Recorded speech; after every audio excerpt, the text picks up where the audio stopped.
स्वागत है आप सभी लोगों का मेरे चैनल साइंस टू टेक्नोलॉजी में। मैं अनुपम विपुल आप सभी लोगों का स्वागत करता हूं आज के शो फ्यूचर फ्राइडे में। आज हम लोग बात करेंगे प्राण फिल्टरलेस एयर प्यूरिफायर के बारे में। तो आइए समझते हैं। तो सबसे पहले समझिए प्रॉब्लम क्या है। तो प्रॉब्लम ये है कि जैसे-जैसे हमारी टेक्नोलॉजी ग्रोथ हुई और टूल यूजेस बढ़ गए, चाहे वो गाड़ी हो, बाइक हो, बहुत सारा चीज़ हो, ये सब बढ़ा तो वो बल्ले-बल्ले, लेकिन हम लोग फेल कर गए इमिशन को कंट्रोल करने में। यानी कि मैं CO2 की बात नहीं कर रहा हूँ। उसके बाद भी बहुत सारे और चीज़ें रही हो, तो उस पे हम लोग एकदम मतलब ब्रेक लगाए ही नहीं। यानी कि हमें पता था पहले से कि ये सब इमिशन बहुत पहले से, मतलब मैं बात कर रहा हूँ ऑलमोस्ट 1950s से। लेकिन मतलब हम लोग ब्रेक जो है नहीं लगाया और अब यू अमाउंट इतना बढ़ गया है, इतना मैन्युफैक्चरिंग बढ़ गई है, इतना प्रोडक्शन बढ़ गया है कि अब ये हमारा बैंड बजा रहा है। और एयर क्वालिटी टेम्परेचर जैसा है इंडेक्स है, यानी कि एक पॉइंट से ज़्यादा ऊपर वो नहीं जा सकता है। मतलब वो जा ज़रूर सकता है लेकिन आप ज़िंदा नहीं रहोगे। जैसे कि अगर तापमान जो है, अगर 55 डिग्री सेल्सियस तक जाए, वो ऑलमोस्ट अपर लिमिट आ रहा है ह्यूमन बॉडी का, यानी कि अगर आप धूप में ज़्यादा देर फँसे, लटक जाएँगे। और अगर एयर टेम्परेचर बहुत बढ़ने लग गया, जैसे 60 या 65, आदमी ऊपर जाने लगेगा। तो ये समझना बहुत ज़रूरी है। जैसे कि टेम्परेचर में लिमिट आप भूंज जाओगे, वैसे ही एयर क्वालिटी में भी कि आपका लंग्स का एक अपर लिमिट है, सर इतना साफ तो रखो हमको, नहीं तो हम नहीं काम कर पाएँगे। तो ये समझना बहुत ज़रूरी हो जाता है। और अभी तो लिटरली हालत ऐसा है कि जितने लोग भी बच्चों के बारे में सोच रहे हैं, उनको सीधा कहा जाता है, भैया दिल्ली छोड़ के निकलो। और ये सब जगह है, ये मैं एकदम क्लियर, ऐसी बात नहीं दिल्ली का है, ये बहुत सारे और जगह हैं। चाइना में तो लिटरली उनको एलसीडी लगा के सनराइज़ दिखाना रहता है, क्योंकि लोग भूल जाते हैं कि सनराइज़ भी होता है। तो ये समझना बहुत ज़रूरी है कि अ, अगर हम लोग ब्रेक अब नहीं लगाए, जो कि पहले तो पकड़े ही नहीं और अब बहुत बड़ा हो गया है, तो ये समझिए समस्या बहुत बड़ा है। अभी ही बहुत बड़ा है, लेकिन आगे ये और बड़ा होते जाएगा। तो ये एक सीरियस समस्या है और ये हर जगह है। बस लोग आगे और लोग थोड़ा पीछे हैं। अब जैसे कहेंगे कि चाइना और इंडिया में क्यों खराब हो गया? बात है कि यूरोपियंस और अमेरिकन थोड़ा स्मार्ट थे। इस मामले में मतलब समझिए कि वो थोड़ा-सा उनको सेकेंडरी बेनिफिट मिल गया कि उनके बिज़नेसमैन ने बेच खाया देश को कि भैया सारा मैन्युफैक्चरिंग और वो सब कर लो। और वहाँ पे जितने बचे रह गए, सबको बहुत हाई इमिशन स्टैंडर्ड्स में मीट करना पड़ता है। और सबका मैन्युफैक्चरिंग फैक्ट्री-वैक्ट्री सब यहीं आ गया ना, सब एशिया में बन रहा है। तो हमारे यहाँ कचरा बन रहा है। तो प्रॉब्लम बहुत सीरियस है और अगर अभी ब्रेक लगाने के बारे में काम नहीं शुरू किए, कल तो कुछ होना ही नहीं है। मतलब ये वैसे ही टेम्परेचर वाली बात है कि एक पॉइंट के बाद डिस्कशन बंद हो जाता है कि सर अब तो कुछ होना ही नहीं है। तो अब यहाँ पे हम प्राण के बारे में बात करेंगे। तो प्राण समझिए जो फाउंडेड किया गया था अगस्त्य दिनर्जी, मैं नाम बोल ही नहीं पा रहा हूँ, सॉरी नाम नहीं बोल पा रहा हूँ। ये 2017 में इन्होंने एक मतलब समझिए एक प्रोजेक्ट, यूनिवर्सिटी प्रोजेक्ट था कि यूनिवर्सिटी में किसी प्रोफेसर का एक आइडिया था कि स्मार्ट लोगों को लाओ एक ग्रुप में और उनको बस as a imaginary problem solve करने के लिए दे दो कि भैया आप लोग पहले आप लोग हो यहाँ पे डिस्कस करो कि कौन प्रॉब्लम सॉल्व करना चाहते हो, और पैसा बजट उजट नहीं कुछ है, बस साइंटिफिकली आप लॉजिकल होने चाहिए और उस पर आप लोग काम करो। तो वहीं ये काम करते हैं एयर क्वालिटी के मामले में, और इसको अस्थमा है तो एयर का काफ़ी एयर क्वालिटी से इसको सीधा असर पता चल जाता है। तो वो हो गया। तो उसमें काम करते-करते एक आइडिया आया मून शॉट, मतलब कि आप समझिए बहुत दूर का सोच लिए कि क्या होगा अगर हम शहर का हवा ही साफ कर दें। तो वो आइडिया आया और वो आइडिया में इतना पोटेंशियल था और हर जगह ये समझना बहुत ज़रूरी है। आप दिल्ली में हैं, दिल्ली का प्रॉब्लम से आप भले परेशान हैं, लेकिन ये समझिए ऐसा नहीं है कि बर्लिन एकदम चकाचक है। बर्लिन भी धीरे-धीरे घट रहा है और उन्हें दिख रहा है और वो तो अब ज़्यादा अलर्ट हो रहे हैं कि भैया अगर हम लोग ब्रेक अभी नहीं लगाए तो दिल्ली हो जाएगा। और सब जगह भी यही चलता है, बूगी मैन बन गया है दिल्ली कि भैया टोक्यो ध्यान दो भैया नहीं तो दिल्ली बन जाओगे। तो ये बात समझना बहुत ज़रूरी है कि सब लोग अट्रैक्टेड हो गए, फ़ोकस्ड हो गए और ये प्रॉब्लम अब सबको दिखने लगा कि हम लोग CO2 इमिशन पे तो ध्यान दे रहे हैं, अभी उसको ऑब्वियसली कंट्रोल नहीं कर पा रहे हैं, लेकिन एट लीस्ट समझ रहे हैं लोगों का ध्यान है, मिसाइल मारा जा रहा है और यहाँ pollution almost out of hand है। तो ये इन्होंने देखा और ये मैं समझना बहुत ज़रूरी है, बहुत सारे सोर्सेस से आता है, इसीलिए हम लोग को हर सोर्स पे कंट्रोल करना था, वो नहीं कर पाए, आउट ऑफ हैंड हो गया। तो यही आइडिया लेके शुरू-शुरू में इनका आइडिया था कि हम पूरा शहर साफ करेंगे। तो इनका प्रोफेसर इनको थोड़ा साइड में लाए, बोला थोड़ा नीचे आ जाओ, शहर पे नहीं कर सकते मैथमेटिकली, मैथमेटिकली फिज़िक्स अलाउ नहीं करता है कि आप पूरा शहर का हवा साफ कर दो। खुला वॉल्यूम में आप हवा नहीं साफ कर सकते हैं। तो फिज़िक्स थोड़ा नीचे आया, तो गाड़ी तो खोला था बहुत ऊपर से, फिर थोड़ा इसको रियलिस्टिकली, साइंटिफिकली बताया गया कि सर जी, थोड़ा नीचे आ जाओ। तो अब बात करते हैं टेक्नोलॉजी कैसा है कि आप बिना फ़िल्टर के साफ़ कर दोगे हवा। अब रहा बात ये कॉमन टेक्नोलॉजी है, बोल रहे हैं 50-60 साल से हम लोग यूज़ कर रहे हैं, जिसे कहते हैं इलेक्ट्रोस्टैटिक प्रेसिपिटेशन, यानी कि आप इलेक्ट्रोड्स लेते हैं, इलेक्ट्रोड्स में बम बम वोल्टेज डालते हैं और जब इलेक्ट्रोड बम बम गर्म हो जाता है तो उससे कोरोना निकलने लगता है। तो कोरोना है क्या? वो एक तौर का समझ लीजिए आयन फ्लो है जो आपका पॉजिटिव से ये नेगेटिव से पॉजिटिव की तरफ जा रहा है, ठीक है? अब रहा बात कि ये जो इफेक्ट है चार्ज फ्लो चल रहा है जो, उससे आपका एग्जॉस्ट निकलता है, फ्लू गैस, यानी कि जनरली कोल पावर प्लांट या सीमेंट प्रोडक्शन प्लांट वो सब में जो फ्लू निकल रहा है यानी कचरा, फ्लू गैस निकल रहा है वो जाता है इसमें। अब इसमें होता यह है कि हवा जो है यानी कि CO2, उनके केस में CO2 उस पर कोई खास असर नहीं पड़ता है, लेकिन ये जो कांच चार्ट पड़ेगा ये बड़ा पार्टिकल को तुरंत मार देता है, यानी कि गैस जो है, गैस मॉलिक्यूल वो इतना छोटा है कि उस पर कोरोना को खास असर नहीं पड़ता है, इट्स लाइक हु केयर्स। लेकिन बड़ा पार्टिकल है, चाहे धूल हो, फ्लाई ऐश हो, धूल गर्दा ये सब जैसा कुछ हो और कार्बन हो डिपॉजिट हो, वो सब तुरंत उस पर मिसाइल पड़ता है, वो तुरंत भारी हो जाता है, भारी होकर वो सीधे पॉजिटिव, भारी मतलब स्टैटिकली, ऐसे वो न्यूट्रल था, अब आपने उसमें बम बम वोल्टेज डाल दिया तो वो चार्ज होके भागने लगता है, तो वो भाग जाता है पॉजिटिव साइड में जहां पे वो ग्राउंड हो जाता है, अब वहां पे वो चिपक जाता है। तो ये करके वो सारा उस कलेक्टर्स पे, प्लेट पे जमा होता है धूल गर्दा, और फिर उसको हम लोग हिला हिला के उसमें मतलब हथौड़ी मारा जाता है, ठुक ठुक ठुक ठुक, मतलब एक मोटर है धीरे धीरे ठुक ठुक ठुक ठुक कुछ कुछ देर में मारते रहता है और वो सारा पार्टिकल नीचे शूट्स में गिरा देता है और उसे आप कलेक्ट करते हैं। और ये बहुत ही इफिशिएंट है, मतलब थोड़ा शॉकिंग है कि ये कितना इफिशिएंट है। ये आप समझिए कि 99% तक कचरा निकाल देता है, मतलब कि आपका कोल पावर प्लांट है और उसका जो एग्जॉस्ट जो मतलब बॉयलर के बाद जो मेन फर्नेस एग्जॉस्ट है वो बहुत ही गंदा रहता है, वो अगर शहर में डायरेक्ट छोड़ दिया गया शहर ही साफ हो जाएगा, साफ हो जाएगा मतलब लोग सीधे चले जाएंगे। तो ये सब में ट्रीटमेंट में डाला जाता है और ये ऑलमोस्ट ऑलमोस्ट चकाचक कर देता है। और अगर इसको अच्छे से मेंटेन किया जा रहा है, और क्योंकि ये भी समझिए ये डाल देने से काम नहीं होगा, इसको स्केल करना होता है, यानी कि आपका कितना कोल जल रहा है, कोल कैसा डर्टी है अच्छा है, उसके हिसाब से ये सब बनाया जाता है। कुछ कुछ जगह पे 12-12 स्टैक के यूनिट लगाए जाते हैं, कुछ कुछ जगह में 4 में ही निपट जाता है। तो वो सब आपको होता है और प्लस मेंटेन भी करना होता है, तो वो सबसे आप बहुत अच्छे से कचरा निकाल सकते हैं। तो और रहा बात, ये टेक्नोलॉजी टाइम टेस्टेड है और सीमेंट सेक्टर, कोल सेक्टर, बहुत सारे और सेक्टर बिना इसके चल ही नहीं पाएंगे, तो वो तो सॉर्टेड है। तो ये कंपनी क्या कर रही है, प्राण क्या कर रही है? प्राण जो कर रही है वो मिनिएचराइज कर रही है, यानी कि ये जो इतना बड़ा मशीन बना है, आपको लग रहा है बड़ा है, बड़ा फ्रिज के साइज का समझिए, वो बड़ा बिल्डिंग के साइज का तो नहीं है ना, तो वही वहां बड़ा बिल्डिंग से बड़ा फ्रिज में ले आना, यही इनकी इंटेलेक्चुअल प्रॉपर्टी है कि ये कैसे इसे छोटा कर पाए। क्योंकि ये बड़े में तो बहुत आराम से काम करता है, बोल रहे हैं हम लोग इसी के चलते जिंदा है, नहीं तो इतना जो कोल पावर प्लांट लगा है हम लोग कब कट्टे हो जाते। तो ये टेक्नोलॉजी है, मैं एकदम बताऊं कि आप स्टैटिकली करो, और वो समझिए एक हवा निकल रहा है स्टैटिक के तौर पर, वो हवा सेंटर से निकल रहा है, प्लेट की तरफ जा रहा है, उसमें से सारा हैवी पार्टिकल उसमें भिड़ जा रहा है, और ये प्लेट सबको बीच बीच में आप झाड़ते रह रहे हो, बीच बीच में डिपेंड करता है कैसा है। कुछ कुछ जगह पे हैमर रहता है, कुछ कुछ में आजकल ये वाइब्रेटर रहता है जो डर करके वाइब्रेट करता रहता है, तो हमेशा झड़ते रहता है। तो ये काम करता है, ऑब्वियसली आपको उसके हिसाब से करना है, और ये बम और इसमें फिल्टर नहीं है, मतलब ये चलाते रहो, जब तक चलाना है चलाओ, जब तक बिजली दे रहे हो ये चलता रहेगा, और हाँ नीचे आपको खाली करता रहेगा, नहीं पूरा भर जाएगा। तो ये टेक्नोलॉजी सॉर्टेड है, इलेक्ट्रोस्टैटिक प्रेसिपिटेटर का टेक्नोलॉजी सॉर्टेड हो और बहुत अच्छा काम करता है, मतलब कि ऑलमोस्ट आग निकल रहा है एक साइड से और दूसरे से बोले अरे हटो यार, हुलुलुलु कर, मतलब हटा देता है, साफ कर देता है, अरे रुक जाओ। मतलब इसका सबसे एडवांस जो मतलब कि एक्सट्रीम वर्जन का जो मैंने देखा था वो यूएसए में एक फायर डिपार्टमेंट रिसर्च सेंटर में यूज़ किया जाता है। उसमें सर यहाँ पे आप क्या करते हैं, यहाँ पे हम इलेक्ट्रिक गाड़ी में आग लगाते हैं, मतलब भैया ये क्यों कर रहे हो, मतलब ताकि पता चले हमारे फायर फाइटर्स को क्या करना है, कैसे उनका मतलब एक्सपोजर क्या है, ये सब पे टेस्टिंग हो रही है, ठीक है। लेकिन इलेक्ट्रिक गाड़ी जला रहे हो, क्या भयानक प्रदूषण मिलेगा, नहीं सर कुछ नहीं निकलेगा, जो उनका चेंबर है अंदर में तो वहाँ तबाही मचेगी, लेकिन उससे बाहर कुछ नहीं, कुछ नहीं होना ही नहीं, ये बोले हम संभाल लेंगे। तो टेक्नोलॉजी अच्छा है, बस उसे छोटा करने का कोशिश किया गया है। तो अब बात करते हैं इसमें क्या कोई लिमिट है? हाँ, ये पार्टिकल के लिए तो अति बम बम है, यानी कि पीएम जब भी आप सुन रहे हैं पार्टिकुलेट मैटर, उसमें बोलेगा 10 2.5 ये सब हम संभालेंगे, क्योंकि ये सब अवेलियल कूद जाता है।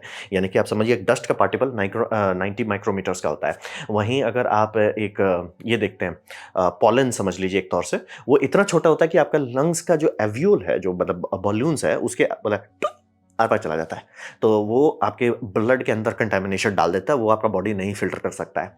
और 0.25 तो वो तो उसके लिए तो कुछ है ही नहीं, वो तो सीधे हम मतलब कुछ कुछ केसेस में तो शायद स्किन के आर पार चला जाए। तो ये समझना बहुत ज़रूरी है कि पार्टिकुलेट मैटर अगर हम लोग संभाल पाते, प्रदूषण का सबसे बड़ा कंपोनेंट यही है, पार्टिकुलेट मैटर आप संभाल लो, 80% आप हवा का जो साइड इफेक्ट हो रहा है ह्यूमन बॉडी पे वो संभाल पाओगे।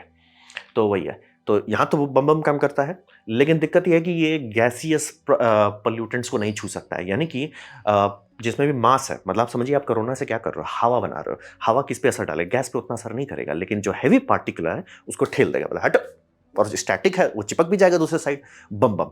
लेकिन जो गैस है, जैसे कि आपका हो जाए वॉलेटाइल ये वोलेटाइल ऑक्साइड कंपाउंड्स हो जाए, सॉरी, वोलेटाइल ऑर्गेनिक कंपाउंड्स, और आपका नॉक्स भगवान बचाए, और SO2 सल्फर ऑक्साइड, और वो सब जो गैसियस ऑर्डर है वो गैस होता है, पार्टिकुलेट नहीं, गैस होता है, वो नहीं ये सिस्टम संभाल सकता है। तो रहा बात कि अगर आपको संभालना है, मान लीजिए आपके केस में ये सब समस्या बन रहा है, तब क्या कर सकते हैं? तो वहाँ पे जनरली आपको एक अलग सिस्टम डाला जाएगा, जैसे कि कुछ-कुछ सिस्टम्स होता है, जैसे हम लोग ट्रक में आजकल इस्तेमाल कर रहे हैं, अमोनिया डाल-डाल के ट्रक में इस्तेमाल कर रहे हैं। बिना कुछ कंजम्पशन वाला भी एक सिस्टम है, कैटलिस्ट वाला, जो आपको ये सबको संभालने का, और इसीलिए आपके गाड़ी के इंजन में कैटलिस्ट वही रहता है। लेकिन वो उतना मतलब ईज़ी टू यूज़ नहीं, और वही बोले, मेजॉरिटी लोग बीमार जो पड़ रहे हैं, कैंसर हो रहा है, अस्थमा हो रहा है, वो आपका पार्टिकुलेट वाले से हो रहा है, और वही तुरंत जान आपका वो ले रहा है। आप उसको पहले संभाल लो, बाकी चीज़ बाद में देख लेंगे। तो वो है। तो ये समझना बहुत ज़रूरी है कि एड ऑन, अगर आप वो सब भी हटाना चाहते हो, तो एकदम हॉस्पिटल लेवल का क्लीन करना चाहते हैं, या तो फ़िल्टर लगाइए नॉर्मल, या तो आप उसके लिए अलग किट लगाइए। वो किट ये कंपनी अभी तक तो नहीं बनाई है, मतलब मैंने जो उनका वेबसाइट देखा उसमें तो ऐसा डिटेल नहीं मिला। मेबी काम कर रहे हो, मेबी कल को हो, लेकिन ये समझना बहुत ज़रूरी है। ये अभी पार्टिकुलेट मैटर को सँभाल लेंगे, लेकिन आपका ये वोलेटाइल कंपाउंड्स हो जाए, आपका नाइट्रस ऑक्साइड हो जाए, बेसिकली गैस को ये नहीं छेड़ सकते। गैस को छेड़ने के लिए कुछ-कुछ सिस्टम है, जिसमें प्लाज़्मा का इस्तेमाल किया जाता है, कुछ-कुछ में अल्ट्रावायलेट का इस्तेमाल किया जाता है कैटलिस्ट के साथ, जिसमें वो फोटो थर्मिक के माध्यम से ये कर देता है, डिकम्पोज़ कर देता है ऑप्शंस, असंभव नहीं है, लेकिन वो इनके पास मैंने नहीं देखा है। तो और ये है इनक्लोज़ स्पेस के लिए बम बम है, यानी कि इनका सबसे पहला जो टॉपिक था कि वो टाटा स्टील के पास गए थे, जहाँ छड़ बन रहा था।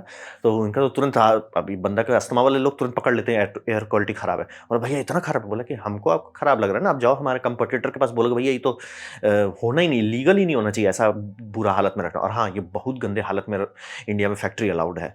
मतलब कि उतना अगर एयर पॉल्यूशन आप अमेरिकन में रखे, ओशा आपके घर में घुस के मिसाइल मारेगा।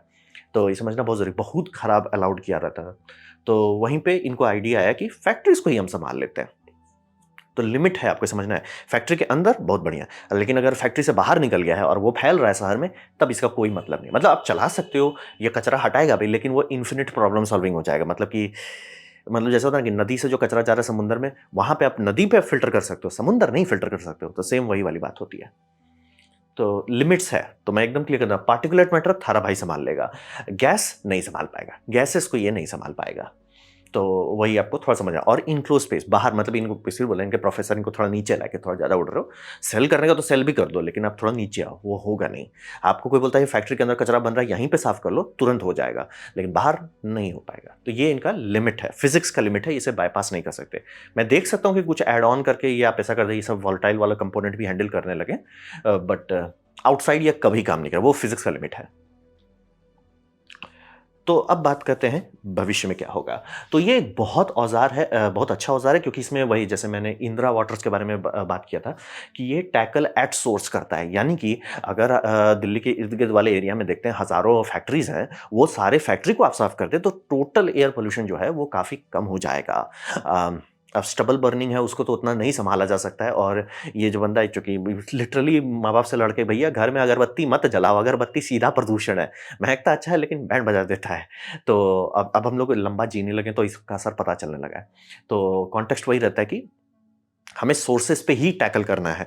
एक बार गंदा हो गया हवा, तो उसको आप नहीं साफ़ कर सकते। आप बस ये मना सकते हैं कि हम नया ऐड नहीं करें, कुदरती वो धीरे-धीरे बारिश में हट-हट के धीरे-धीरे मतलब अनफॉर्चुनेटली लोगों के लंग्स में अब्ज़ॉर्ब होके निकल जाएगा।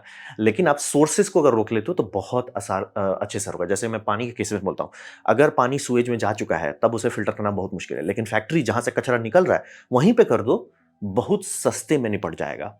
तो ये भी वही कर रहा है कि सस्ते में निपटाओ। और बाय द वे दूसरा इनका ये फ़ायदा है, चूँकि इसमें कोई केमिकल, कोई भी हुला-लला नहीं कर रहे हैं, जो मटेरियल निकल रहा है वो सीधा रिकवरेबल है। यानी कि जैसे कोल डस्ट कई जगह पे बनता है, तो कोल डस्ट महँगा चीज़ है भैया वो, और कई 100 टन अगर आप बस उड़ जा रहा है आपका, नुकसान होगा। उसको कलेक्ट करो ना सर, कलेक्ट करो, वापस जलाओ, क्या टेंशन है? तो और कोल में तो नहीं करेंगे, लेकिन कोक के जो प्लांट है उसमें यूज़ होता है। बहुत सारे मिनरल्स प्लांटिंग में उस समय यूज़ होगा, क्योंकि उसमें डस्ट, बहुत फाइन डस्ट बनता है, जो कि लोगों की बैंड बजा देता है। वो ये बोलेगा हम सँभाल लेते हैं, और आपको एक बाल्टी में दे देंगे, टब में। वो टब आप वापस से डाल दो प्रोडक्शन में, क्योंकि उसमें कोई और कंटामिनेशन नहीं होगा। तो ये रिकवरी के लिए भी करेगा। अब रहा बात, क्या हर जगह इतना रिकवरी का कोई फ़ायदा है? हाँ भी और नहीं भी, बहुत जगह पे फ़ायदा है ऑब्वियसली, क्योंकि एट सोर्स कर रहे हैं, तो कंटामिनेशन नहीं है। लेकिन क्या उससे इकोनॉमिकल वैल्यू आएगा? चांसेस कम है, लेकिन हाँ, इतना ज़रूर आ जाएगा कि ये मशीन अब मुझे भारी नहीं पड़ रहा, क्योंकि बिजली तो देना पड़ेगा इसको, बिजली तो देना पड़ेगा। और कुछ-कुछ सेक्टर को तो ये साफ़ ही कर देगा, मतलब कुछ-कुछ सेक्टर में भई थारा भाई चकाचक कर देगा, मतलब हवा आएगा, हम चकाचक कर देंगे, जाओ, टेक इट एंड गो। तो कुछ-कुछ सेक्टर पे बहुत बढ़िया है। और का इनका जो कंपनी का मोटिव है, वो है कि बड़े-बड़े इन्क्लोज़ स्पेसेस पे ध्यान देना होगा, जैसे कि स्कूल, ऑफ़िस, होम्स, ये सब पे टारगेट करें। स्कूल पे खास तौर पे ये पड़ेगा, क्योंकि बच्चों का लंग्स अभी ग्रो कर रहा है। उस टाइम पे अगर प्रदूषित हवा अंदर घुस गया बच्चों के लंग्स में, मान लीजिए आपने घर में प्यूरीफायर लगा हुआ था, लेकिन जहाँ इतने सारे बच्चे हैं, वहाँ पे आप ये इन्क्लोज़ स्पेस में डाल दे रहे हो, और आजकल तो इन्क्लोज़ करना पड़ रहा है कि सबको एसी देना पड़ रहा है। वहाँ पे अगर आप फ़िल्टर कर देते हो, तो बहुत हेडेक कम हो जाएगा। बच्चों का जो अभी हेडेक होना शुरू हो रहा है कि बहुत ज़्यादा बच्चों को अस्थमा हो रहा है, वो कम हो जाएगा। तो स्कूल हो गया, ऑफ़िस हो गया, और मतलब आइडियली हम लोग ये कर रहे हैं कि बाहर का हवा बहुत खराब है, लेकिन अंदर तो एटलीस्ट साफ़ रखो। और इसका एक फ़ायदा, ये कचरा निकाल देता है। ऐसा नहीं कि हम यहाँ फ़िल्टर में दबा रहे हैं, फिर फ़िल्टर का कर नहीं सर, ये पूरा एज़ अ डस्ट निकाल दे रहा है। उसको कलेक्ट करके जो करना है करो, वो आप कर सकते हो। तो वही है, और मैं आराम से बोलता हूँ, गैसेज़ का जो इश्यूज़ हैं, वो ऑप्शंस हैं, टेक्नोलॉजी है कि उसको भी सँभाल सकते हैं। लेकिन ये पार्टिकुलेट पे डायरेक्ट फायर कर रहे हैं कि भैया पार्टिकुलेट को तो सँभाल लेते हैं ना, सबसे ज़्यादा हेल्थ का बैंड बजा रहा है वही, और पार्टिकुलेट का ये फ़ायदा है, दिखता है हमें। जो आप देखते हैं ना, हेज़ीनेस, हेज़ीनेस कैसे हो रहा है? पार्टिकुलेट से हो रहा है, गैस ट्रांसपेरेंट होता है। लेकिन वो पार्टिकुलेट जो है, वो मतलब आपका हेज़ीनेस जो है, वो आ जाता है। तो है, मुझे ये अच्छा लगा कि ये बंदे को एक आइडिया आया, खुजली हो गया, और उसने बहुत ज़ोर से मेहनत किया, अच्छे लोग इसे सपोर्ट किया। एक भी इसको इन्वेस्टर इंडिया में नहीं ढंग से इन्वेस्ट किया, क्योंकि सबसे अरे आप ये कर दो, वो कर दो ना, कोई नहीं इन्वेस्ट करा। मैं सबसे बोलता हूँ ना कि अमेरिका क्यों पॉपुलर है? बाउल्स। और सीधा शुद्ध भाषा में घूम फिर के बात वही आता है कि सब चीज़ अमेरिका में काहे बनता है? बाउल्स भैया। वहाँ पे आप ऊट-पटांग चीज़ के लिए पैसा माँगो, अरे take it and go. Take it and go. India में लिटरली इसके सीईओ को लगभग, अरे भैया, तो क्योंकि इसने सॉफ्टवेयर भी बहुत अच्छा डाला है कि वो डिटेक्ट कर सकता है, एनालाइज़ कर सकता है। बोला वो सॉफ्टवेयर सर्विस बना दो। इट्स लाइक आपके बच्चों को लंग कैंसर हो जाए वो मंज़ूर है, लेकिन आपको भैया सॉफ्टवेयर चाहिए। इट्स लाइक इसका बंदा ये भी सीधा बहुत बोला, क्योंकि वो खुद अस्थमा का पेशेंट, वो सीधा बोला कि अ, अगर कल आज हम इस पे मेहनत करते हैं और ये सक्सेस होता है, बल्ले-बल्ले। फेल होता है, हम तो सोएँगे ना आराम से, क्योंकि भैया मुझे एक प्रॉब्लम दिखा, एयर पॉल्यूशन से ज़्यादा इंपॉर्टेंट कुछ है नहीं, क्योंकि हम लोग हर साँस ले रहे हैं। उसको अगर हम टैकल करने की कोशिश करते हैं, जीते या हारे, मतलब एक होता है ना कि युद्ध में जाओ, जीतो या हारो वो ऊपर वाले पे छोड़ो। ये वो मेहनत कर रहे हैं, हारते हैं तो भी ये सो पाएँगे कि भैया मैंने तो ट्राई किया था, नहीं हो पाया, अलग बात है। अब मैं एक्सपेक्ट करता हूँ कि अगर ये एक्चुअली मान लीजिए बैंकरप्ट हो जाते, नहीं कर पाते, पेटेंट्स खोल दें, तो वो ज़्यादा बेटर रहेगा, क्योंकि मान लीजिए क्या पता कल को चाइनीज़ लोग सस्ते में निपटा दें। तो देखिए आने वाला टाइम क्या है, बैंक्रप्सी के बाद, बैंक्रप्सी से पहले नहीं, बैंक्रप्सी के बाद। अगर बैंक्रप्सी नहीं होती है तो बल्ले-बल्ले, बहुत अच्छी बात है। और सॉफ्टवेयर पे ना फ़ोकस करके एक्चुअल हार्डवेयर बना रहे हैं, जो कि प्रोडक्शन में हेल्प करेगा, लोगों का एक्चुअल हेल्थ करेगा, और ये मिडल क्लास से लेकर लोअर मिडल क्लास लोगों का हेल्थ बहुत अच्छा सुधार है, क्योंकि सबसे ज़्यादा एक्सपोज़्ड एनवायरनमेंट में वही लोग रहते हैं। उनका हेल्थ अच्छा होगा, देश का प्रोडक्टिविटी बढ़िया होगा, डॉक्टर्स का रिक्वायरमेंट कम होगा, सबका भला होगा। तो ये एक अच्छा टूल लगा, मुझे बहुत खुशी है कि डायरेक्टली जहाँ पे प्रदूषण हो रहा है वहीं पे फायर कर रहे हैं, और मैं बस इंतज़ार कर रहा हूँ कि इसको पहले घर में तो ये नहीं चलेगा, बाय द वे। इनके ऑफ़िस में वेबसाइट में एक होम यूनिट भी है, लेकिन उसमें फ़िल्टर लगता है और वो बहुत महँगा है। घर पे मैं इसको नहीं देख सकता, मतलब ठीक है, आप अपना अमीर हो तो कर लो, बट दाम दे सुन के हार्ट अटैक आ जाता है, तो आपकी चॉइस है। अब आप है पॉकेट बम बम तो एन्जॉय कीजिए, लेकिन सर वो थोड़ा ज़्यादा हो जाएगा। तो वही है, मैं बहुत खुश हूँ इससे, और अच्छा लगा कि काफ़ी किसी ने एक चीज़ पे डायरेक्ट मिसाइल मार रहा है और एट सोर्स मार रहा है कि एक्चुअली शायद ठीक कर लें। सब चीज़ तो नहीं सॉल्व होगा, लेकिन कुछ तो सॉल्व हो जाएगा। तो ये था मेरा प्रेज़ेंटेशन फ़िल्टरलेस एयर प्यूरीफायर के बारे में। उम्मीद करता हूँ आपको अच्छा लगा, कुछ सीखने मिला, कुछ समझ में आया हो। अगर आपको ये वीडियो इंग्लिश में देखना है, प्लीज़ मेरे डिस्क्रिप्शन का पहला लिंक क्लिक कर लें, वो आपको इंग्लिश चैनल पे ले जाएगा। और अगर ऐसा है तो लाइक कर दें, दोस्तों के साथ शेयर कर दें, उससे मेरा काफ़ी भला होगा। नहीं अच्छा लगा, नहीं पसंद आया, कोई बात नहीं, आप डिसलाइक दबा सकते हैं। मैं कहूँगा डिसलाइक 2 बार दबाएँ, उससे मुझे पता चलेगा कितना ना पसंद हुआ है। मैं आपसे कहूँगा कमेंट लिखें, मैं हर कमेंट को पढ़ने की कोशिश करता हूँ। आपसे कहूँगा सब्सक्राइब कीजिए, बेल दबाइए, अगर आप फ्री हैं तो। आपने वीडियो देखा, जॉइन कीजिए, बहुत खुशी हुई। धन्यवाद।